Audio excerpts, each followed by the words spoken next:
Nous sommes 16 randonneurs au départ de cette itinérance de 5 jours autour de cette montagne mythique qui a pour nom Cervin.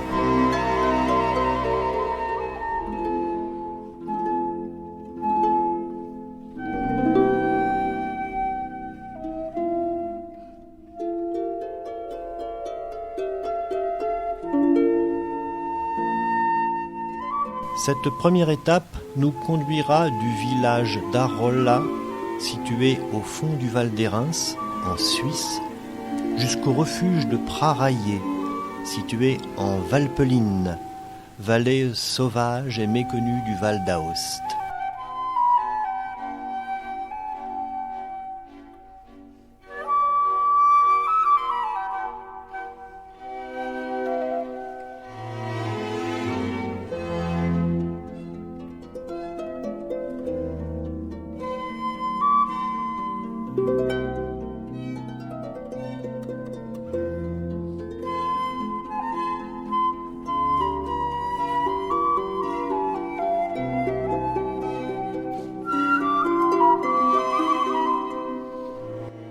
Le glacier d'Arolla est balisé par des bâtons en faisceau, disposés environ tous les 150 mètres, facilitant ainsi le cheminement jusqu'au col Colomb.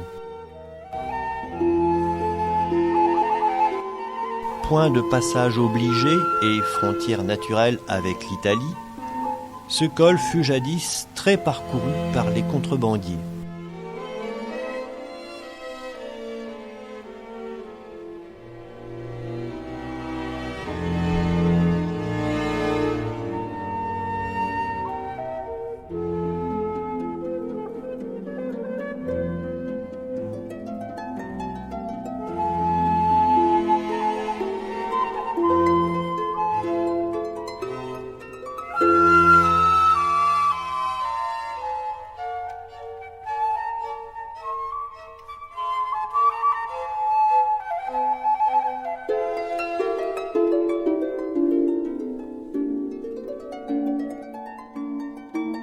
Il fait très beau aujourd'hui, mais un vent assez fort y fait régner une ambiance particulièrement glaciale.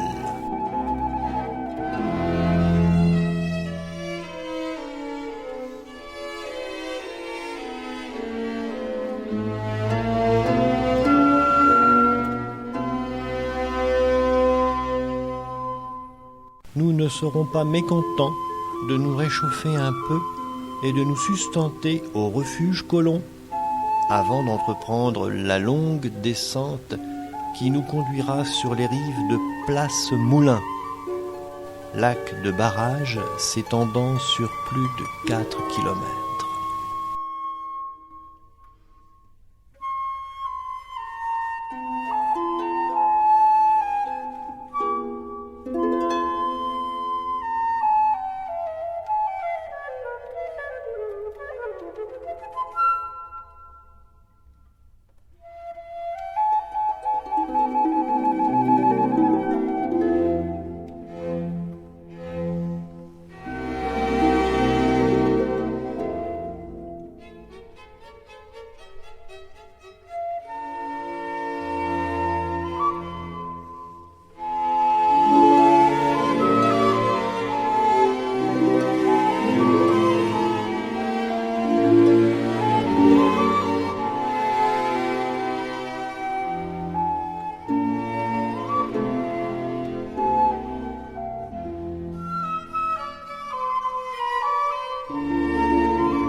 Après une excellente nuit, nous partons assez tôt pour notre seconde étape, au menu de laquelle l'ascension austère et ingrate d'un immense pierrier, très redressé dans sa partie supérieure, le col de Valcournera.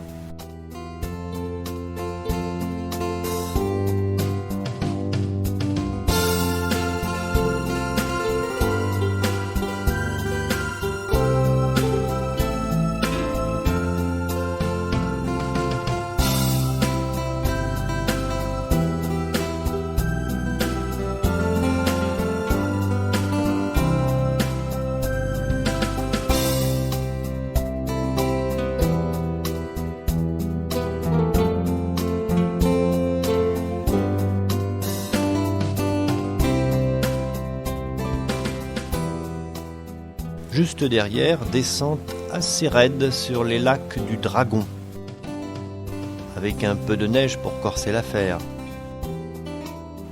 Jusqu'au refuge Peruca Willermoz, où nous nous accordons une longue pause, très très agréable. Après les spaghettis à la bolognaise, nous plongeons vers le grand lac de Chignana, ses alpages encore verts pour la saison et sa jolie chapelle.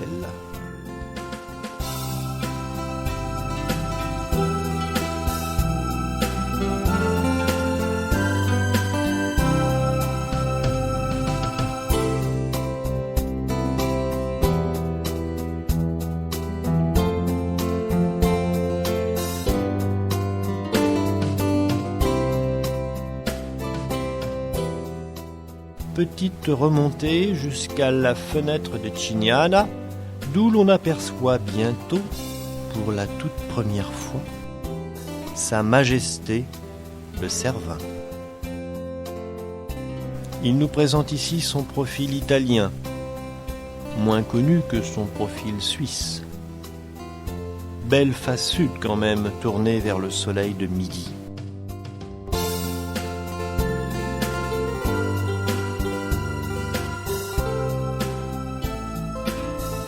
La longue descente sur Breuil, avec cette face sud du Cervin en ligne de mire, sera un pur bonheur.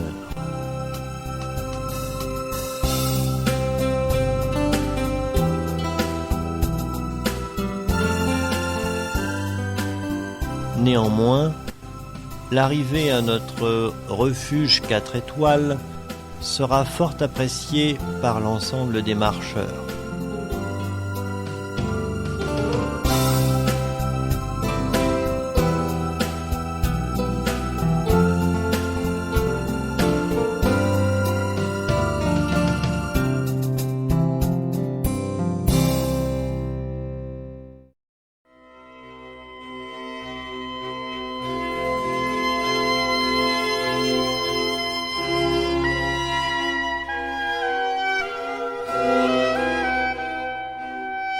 Le lendemain matin, l'ascension la plus rude du séjour, depuis 2000 mètres d'altitude à Breuil jusqu'aux 3500 mètres de la Testa Grigia.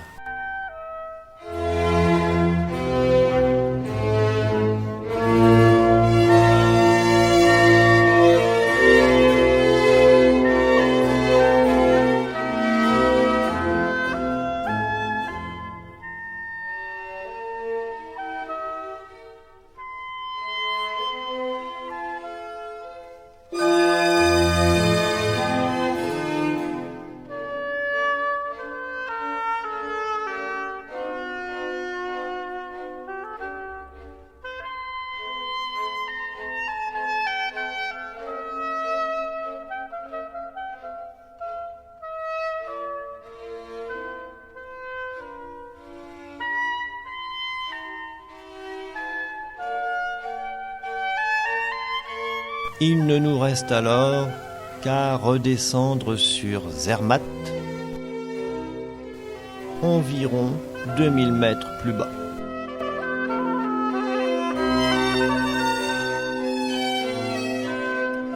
En attendant, nous admirons le défilé des 4000 du Valais en arpentant les pistes de ski aménagées sur le glacier du Théodule.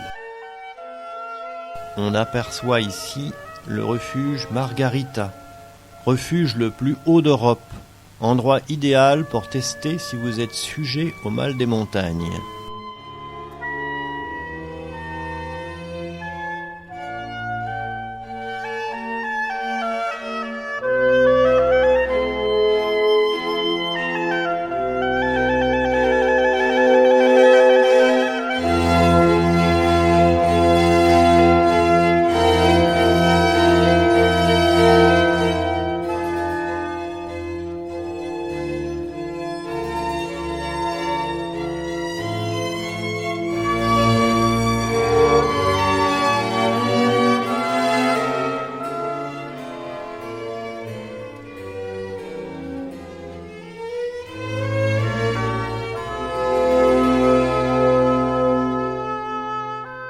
Nous sommes bien fatigués en atteignant les premiers chalets de Zermatt.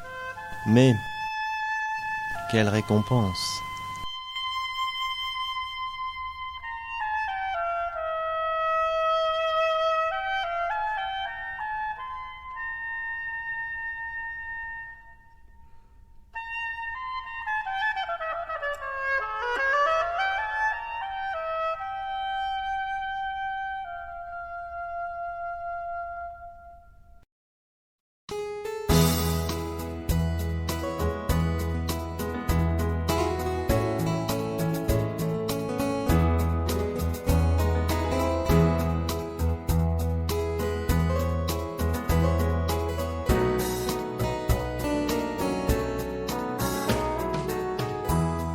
Quatrième jour de marche. En se retournant de temps en temps, la silhouette du Cervin joue encore un bon moment la vedette, mais au tournant d'une combe apparaît soudain un rival de taille, le Weichhorn et ses 4506 mètres.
Le sentier Balcon traverse ici des zones d'éboulis particulièrement instables et les Suisses ont mis les moyens pour protéger le randonneur.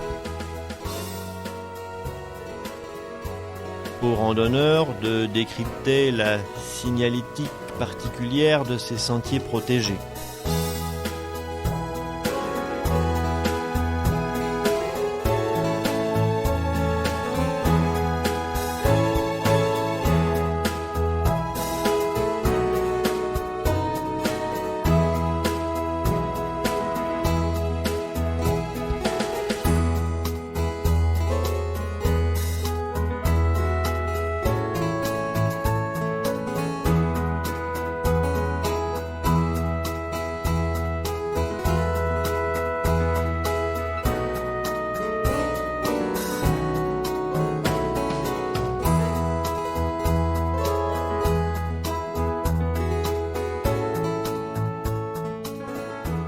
La route a été longue puisqu'après avoir contemplé pendant longtemps la face sud du Weichhorn, on en aperçoit presque maintenant la face nord.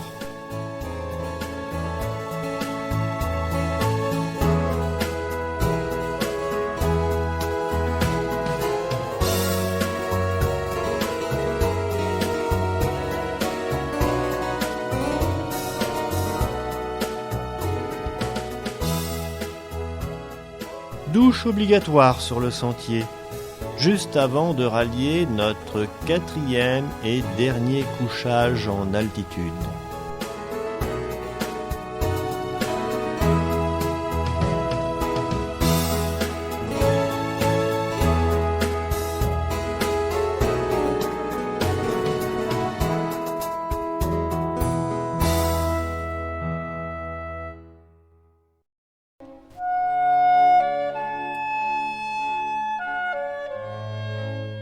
Lever du soleil sur la très belle face nord du Weichhorn, c'est le 5e et dernier jour de notre tour du Cervin, et le temps est toujours au beau fixe.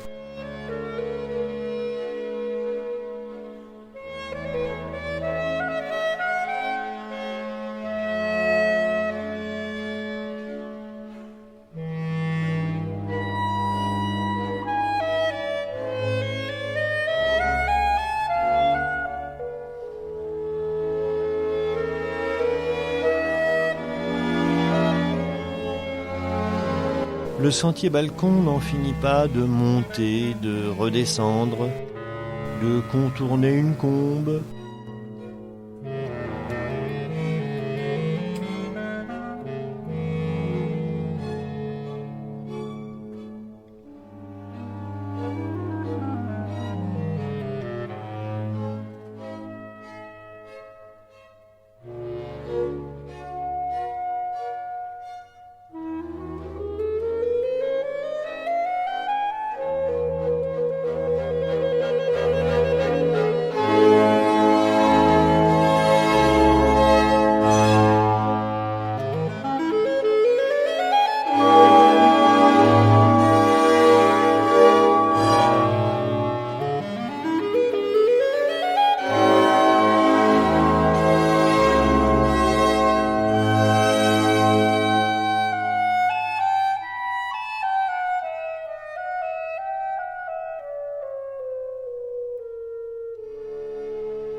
Jusqu'à cette statue de Saint-Bernard qui résonne comme un point d'orgue à cette itinérance. L'endroit est comme magique. Nous sommes littéralement entourés de glaciers étincelants et tout là-bas, au fond de la vallée du Mattertal, on aperçoit toujours la silhouette altière du Cervin.